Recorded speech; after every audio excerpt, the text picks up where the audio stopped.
Subscribe and join Political Science by Vivek Sir YouTube channel. Like my videos and share on WhatsApp status friends and groups. जय हिंद बच्चों, स्वागत है आप सभी का हमारे YouTube channel political science by Vivek sir में।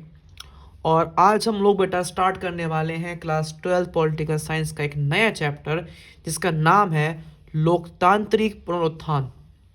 ये चैप्टर एग्जाम के पॉइंट ऑफ व्यू से बहुत ज़्यादा इंपॉर्टेंट है और इस चैप्टर में बहुत से नए टॉपिक्स भी आपके ऐड किए गए हैं। तो चलिए बेटा हम चले देखते हैं कि इस चैप्टर में आपको कौन कौन से नए टॉपिक्स पढ़ने हैं और कौन कौन से आपको बेटा इसके सब टॉपिक्स जो आपको कौन से पढ़ने हैं आपको ये। ठीक है बच्चों, तो बच्चों मेरे मेन बात क्या है, इस चैप्टर में आपका अब जोड़ दिया गया है एक टॉपिक्स का नाम है जयप्रकाश नारायण और समग्र क्रांति, topic number 1। Second, Ram Manohar Lohia और समाजवाद। थर्ड, पंडित दीनदयाल उपाध्याय और एक आत्म मानववाद। और लास्ट टॉपिक बेटा जो ऐड है वो क्या है आपका लोकतांत्रिक अभ्युत्थान, जिसमें आपको वयस्क, पिछड़े और युवाओं की भागीदारी पढ़नी है। साथ ही साथ इस चैप्टर के जो नए टॉपिक्स हैं उसके साथ बेटा जो आपकी एनसीईआरटी का चैप्टर है वो पूरा रीड करना है आपको, मतलब ये टॉपिक्स प्लस एनसीईआरटी के टॉपिक्स मिलके आपका ये चैप्टर अब बनाते हैं। और नया नाम क्या है इसका, नाम इसका नया आपने पहले पढ़ लिया है, लोकतांत्रिक पुनरुत्थान। Done class. सो अब ये चैप्टर की शुरुआत हम करेंगे एक शब्द जिसका नाम है आपातकाल। चैप्टर बहुत इंटरेस्टिंग है, सुनो ध्यान से। 25 जून 1975 की बात है। 25 जून 1975 को हमारे देश की प्रथम महिला प्रधानमंत्री इंदिरा गांधी अनुच्छेद नंबर 352 जो कहता है अंदरूनी गड़बड़ी, इस अनुच्छेद के द्वारा हमारी देश की प्रथम महिला प्रधानमंत्री इंदिरा गांधी हमारे देश में आपातकाल लगा देती हैं। ठीक है, अब आप बोलोगे आपातकाल क्या होता है।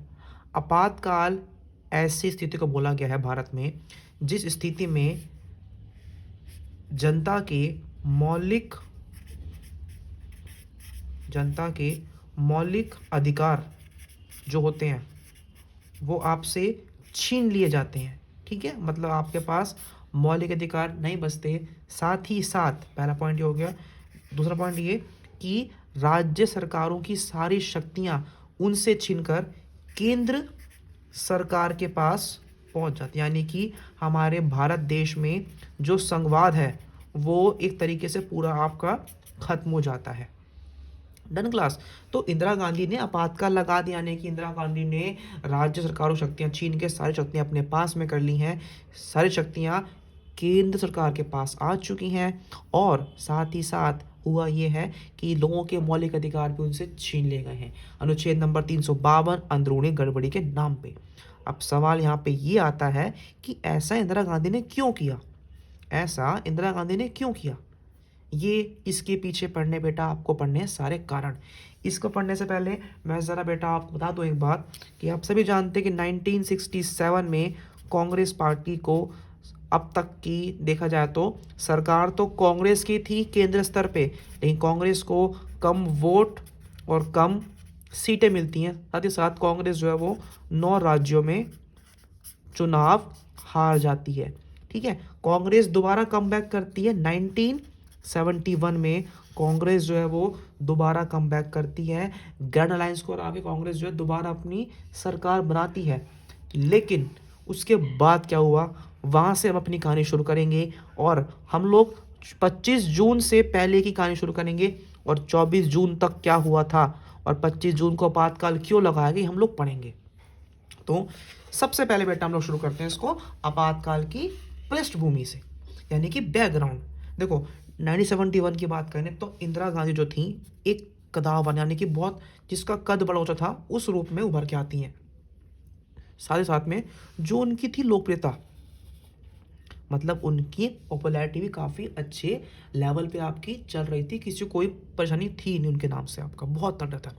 लेकिन इस दौरान हुआ क्या था कि जो थी बच्चों आपकी न्यायपालिका की जुडिशरी और हमारी सरकार, यानी कि इंदिरा गांधी की सरकार और जुडिशरी के बीच में जो थे इनके रिश्ते, उनमें रिश्तों में काफ़ी तनाव आ रहा था। समझते हो तनाव मतलब क्या होता है? टेंशन हो रही थी काफ़ी आपकी ये, ठीक है। और क्योंकि सर्वोच्च न्यायालय यानी कि सुप्रीम कोर्ट बोलता है कि जो ये इंदिरा गांधी की सरकार कर रही है ना, ये जो भी कार्य कर रही है ये सारे कार्य संविधान के खिलाफ है, यानी कि असंवैधानिक रूप से इंदिरा गांधी देश में काम कर रही हैं। ऐसा किसने बोला? ऐसा बोला गया था सर्वोच्च न्यायालय के द्वारा।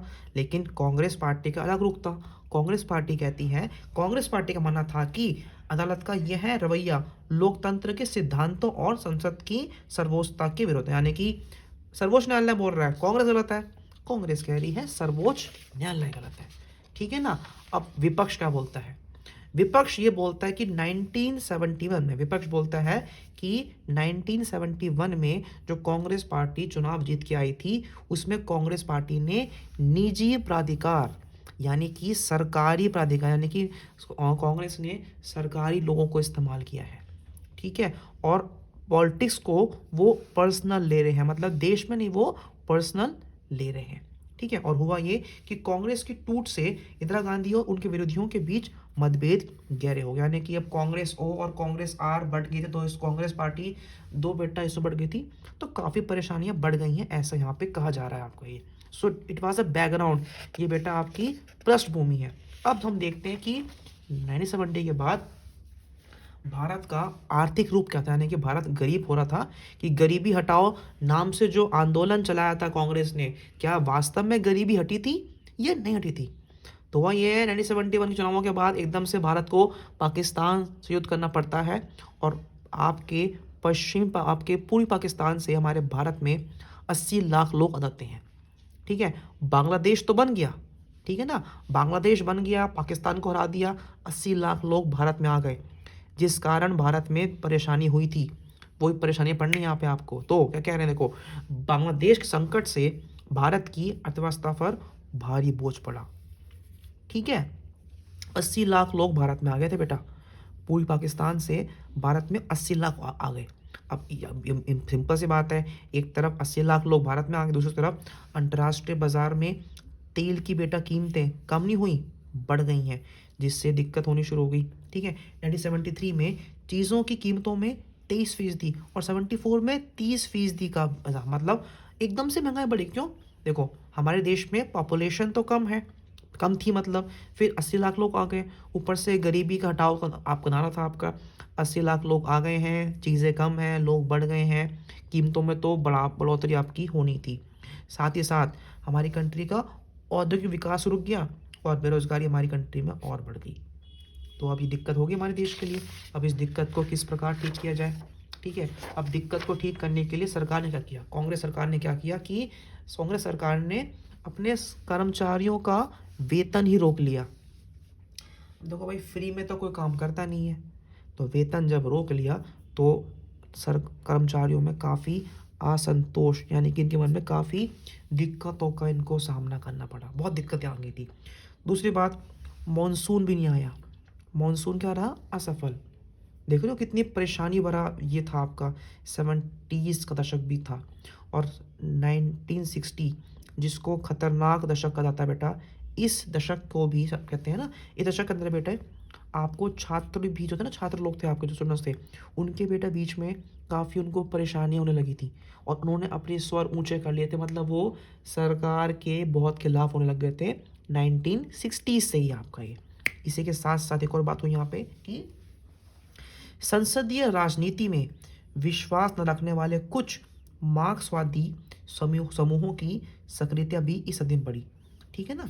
मतलब मार्क्सवादी लोग जो वर्ग संघर्ष की बात करते हैं, उनकी भी अब यहाँ पे डोमिनेंस बढ़ गई, ठीक है। समूहों की सक्रियता भी इस अवधि में बढ़ी, और इन समूहों ने मौजूदा राजनीतिक प्रणाली, मतलब जो संसद थी हमारी प्रणाली, और पूंजीवादी व्यवस्था को खत्म करने के लिए हथियार उठाया और राज्य विरोधी तकनीकों का सहारा लिया। यानी कि इन लोगों ने बोला कि पूंजीवाद को खत्म करो और मार्क्सवाद को स्टार्ट करो, ठीक है ना। इन्हीं को अब हम लोग माओवादी कहते हैं, यही माओवादी है, और इन लोगों ने देश को तोड़ने का काम बहुत सही से पहले से स्टार्ट कर रखा था, ठीक है। तो ये हम लोग बेटा अब तक पढ़ चुके हैं, बैकग्राउंड पढ़ चुके हैं हम लोग, ठीक। अब हमारी कहानी शुरू होती है कारणों से, कि देश में ऐसा क्या हो गया था। तो बच्चों दो हुए थे आपके आंदोलन, एक था आपका गुजरात आंदोलन, एक था बच्चों आपका बिहार आंदोलन। कौन सा? बिहार आंदोलन। दोनों ही आंदोलन देखो, वो दोनों में बातें कॉमन क्या है, दोनों ही आंदोलन खिलाफ थे कांग्रेस के। दोनों ही आंदोलन 1974 में हुए थे। दोनों ही आंदोलन छात्रों ने किए थे। दोनों ही आंदोलन में बढ़ती हुई कीमतें और भ्रष्टाचार के खिलाफ जो आपकी वो बात की गई थी आपकी ये। तो हम पढ़ते हैं आगे कि गुजरात में कौन थी? गुजरात में सरकार थी कांग्रेस की। यहाँ के छात्रों ने बोला, यहाँ के छात्रों ने डाला प्रेशर किस पे? कांग्रेस पे। डाला क्यों? देखो ये बात है 1974 की जनवरी महीने की। गुजरात के छात्रों ने जो खाद्यान्न, खाने पीने के सामान, खाद्य का तेल, आवश्यक वस्तुएं, इनकी बढ़ती हुई कीमतों के ऊपर और ऊंचे पदों पर जो आपका था भ्रष्टाचार, करप्शन, उसके खिलाफ उन्होंने आंदोलन छेड़ दिया। छेड़ा किसने? छेड़ा आपका गुजरात के छात्रों ने। ठीक है, बड़ी बड़ी पार्टी भी आई थी, बड़ी बड़ी राजनीतिक पार्टियां भी इसमें आ गई थी और इस आंदोलन ने एक बहुत बड़ा रूप ले लिया। और ऐसे में यहाँ पे गुजरात में क्या कहते हैं, गुजरात में राष्ट्रपति शासन लग गया। और हुआ क्या? हुआ ये कि गुजरात आंदोलन को सपोर्ट करने कांग्रेस ओ में जो नेता थे, पहले कौन थे कांग्रेस ओ में? थे आपके मोरारजी देसाई। इन्होंने इंटरफेयर किया बीच में। ये इन्होंने बोला कि अगर गुजरात में दोबारा चुनाव नहीं हुए तो ये जो है वो अनिश्चित भूख हड़ताल पर बैठ जाएंगे। अब इनकी इन बातों को सुनते हुए हुआ क्या? देश में, गुजरात में तनाव और बढ़ गया। और ये दुश्मन भी थे कांग्रेस के, इंदिरा गांधी खासकर। हुआ ये कि विपक्षी दलों द्वारा समर्पित छात्र आंदोलन के गैर दबाव में 1975 को जून में विधानसभा के चुनाव कराए गए और कांग्रेस चुनाव में हार गई, उसका वो हार नहीं था। ठीक है, तो ये थी शुरुआत किसकी? कांग्रेस की स्टार्टिंग की जो है ना, आपातकाल लगाया था कांग्रेस, इंदिरा गांधी ने। तो ये कारण था कि कांग्रेस चुनाव हार रही थी और लोग कांग्रेस के खिलाफ बोलना शुरू हो चुके थे। नेक्स्ट हमारा क्या आता है? बिहार आंदोलन। बिहार में भी सेम बात थी कि बिहार में कौन था बेटा? बिहार में भी आपकी सरकार थी कांग्रेस की। 74 के मार्च में सेम बोल, भ्रष्टाचार, बढ़ी हुई कीमतों के खिलाफ इन्होंने छेड़ दिया आंदोलन। अब इन्होंने क्या किया? इन्होंने बुलाया जयप्रकाश नारायण को, इन्होंने बुलाया है जेपी को। जेपी जो आते हैं, जेपी बोलते हैं मैं आंदोलन तब ज्वाइन करूंगा जब मेरी दो शर्तें होंगी।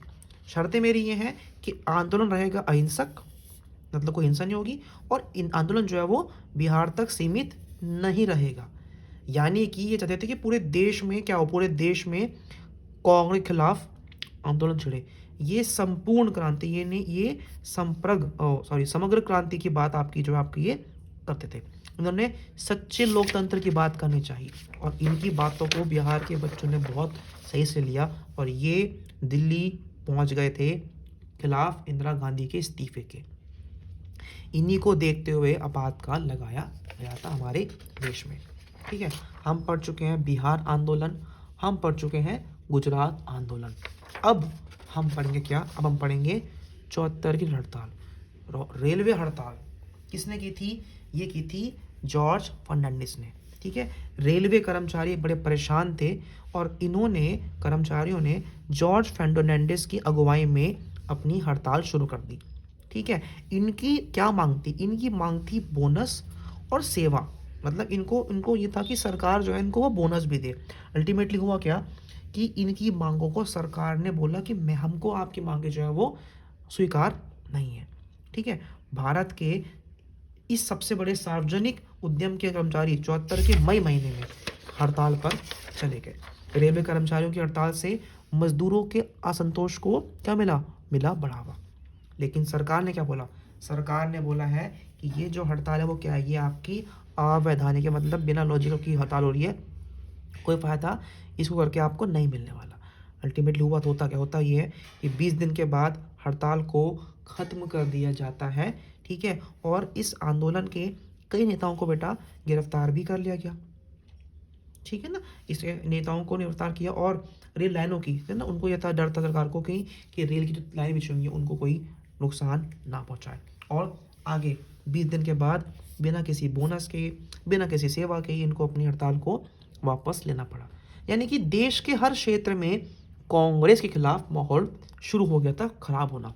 ठीक है, चाहे हम गुजरात हो, चाहे बिहार हो, चाहे वो आपका रेलवे हड़ताल का मामला हो। और सबसे बड़ी बात, न्यायपालिका। कांग्रेस बहुत तेजी में क्या कर रही थी, कांग्रेस बहुत तेजी में कर रही थी संशोधन। ठीक है, जिस कारण न्यायपालिका उनको रोकती है। तो यहाँ पे क्या है, यहाँ पे एक तरफ है हमारी संसद, यानी कि हमारी है कांग्रेस बोल सकते हो आप सरकार, और एक तरफ थी हमारी न्यायपालिका। संसद न्यायपालिका से 3 सवाल करती है, 3 कुछ डिमांड करती है, और न्यायपालिका बोलती है नहीं ऐसा नहीं होगा। ठीक है, तो ऐसा जब बोलते हैं ऐसा नहीं होगा तो ऑब्वियस सी बात है मतभेद तो हो गया होगा। तो पहला सवाल यहाँ ये है कि संसद कहती है कि क्या संसद मौलिक अधिकारों में कटौती कर सकती है। न्यायपालिका बोलती है क्या ऐसा वो नहीं कर सकते। नेक्स्ट पॉइंट, दूसरा है कि क्या संसद संविधान में संशोधन करके संपत्ति के अधिकार में काट छाट कर सकती है। उसने क्या बोला, नहीं ऐसा नहीं। मतलब 2 सवालों के जवाब क्या है, नहीं आप ऐसा नहीं कर सकते। नेक्स्ट पॉइंट तीसरा कि संसद ने बोला कि संसद ने कहते हुए संविधान में संशोधन कर दिया कि नीति निर्देशक सिद्धांतों को प्रभावकारी बनाने के लिए मौलिक अधिकार में कमी कर सकती है। सर्वोच्च न्यायालय ने बोला आप ऐसा भी नहीं कर सकते। तो 3 डिमांडें जो हुई हैं वो तीनों को मना कर दिया है संसद ने। तो अब अल्टीमेटली क्या होगा, अब मामला थोड़ा सा और बिगड़ा यहाँ पे आपका। तो बिगड़े मामले को ठीक करने के लिए कांग्रेस कुछ करती, उससे पहले 2 बातें और हो गई। पहली बात तो बेटा ये थी आपका केबीसी वाला केस। आप सभी जानते हो केबीसी वाला, समझते हो आप लोग कि केशवानंद भारती केस आप सभी जानते हैं। ठीक है ना, केशवानंद भारती केस होने के बाद में होता ये है कि एक मुख्य न्यायाधीश की हमारी कंट्री में एक पद खाली होता है। ठीक है, अक्सर सर्वोच्च न्यायालय के सबसे वरिष्ठ न्यायाधीश को भारत का मुख्य न्यायाधीश बनाने की परिपाटी चली। मतलब ये प्रथा है कि सर्वोच्च न्यायालय का जो ना सबसे वरिष्ठ होगा, मतलब सबसे सीनियर होगा, उसको बनाया जाएगा, क्या बनाया जाएगा, मुख्य न्यायाधीश। लेकिन ऐसा नहीं हुआ।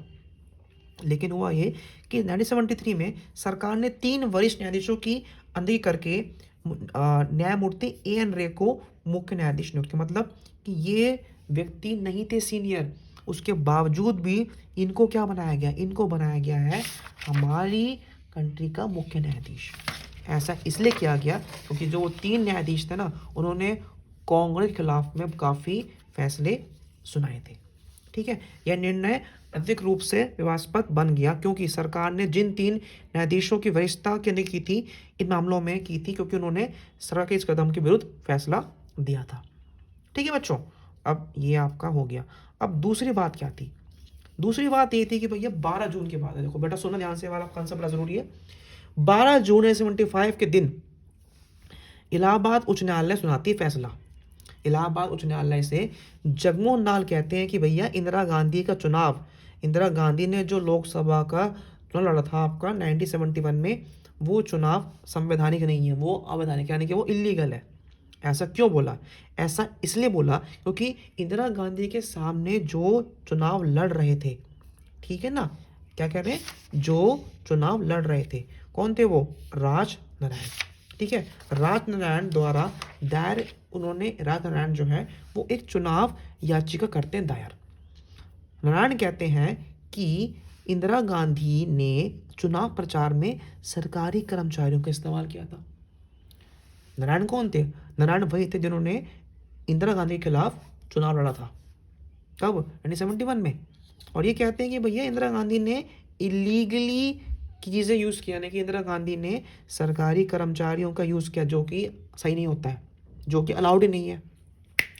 तो अब जगमोहन लाल के फैसले के बाद ये होता है कि इंदिरा गांधी तो अब सांसद नहीं रही, और अगर अगले 6 महीने की अवधि में दोबारा सांसद निर्वाचित नहीं होती तो प्रधानमंत्री पद पर भी अब की वो नहीं रहेंगी। अभी दिक्कत हो गया। अब इंदिरा गांधी इस फैसले को करने चैलेंज कहाँ पहुँचती हैं, वो पहुँचती हैं आपका सुप्रीम कोर्ट। तो 24 जून 1975 को, अब देखो सुप्रीम कोर्ट के सर्वोच्च न्यायालय कौन है, AN रे हैं। तो देखो ना, अब AN रे तो इनने बनाए थे, तो AN रे ने जगमोहन लाल के फैसले पर आंशिक स्टे लगा दिया और ये बोल दिया कि जब तक इस फैसले पर की गई अपील की सुनवाई नहीं होगी तब तक इंदिरा गांधी सांसद तो रहेंगी, लेकिन वो लोकसभा की कार्रवाई में भाग नहीं ले सकती हैं। समझे? समझ में पूरी कहानी आ रही है कि उनके वो सांसद तो हैं अगली डेट तक, लेकिन वो लोकसभा के अंदर नहीं बैठेंगी। अब इसके बाद क्या होता है? 24 जून तक की कहानी पढ़ ली है, कांड हम लोगों ने पढ़ लिए हैं, ठीक है ना। गुजरात पे, बिहार पे 1 मार्क्स का अकेला क्वेश्चन भी आ सकता है बच्चों। तो ये आपको कंसेप्ट आपके क्लियर होने चाहिए। बहुत जल्द मिलूंगा बेटा मैं आपसे पार्ट नंबर 2 में इस चैप्टर के। आज के लिए सिर्फ इतना ही। Thank you so much.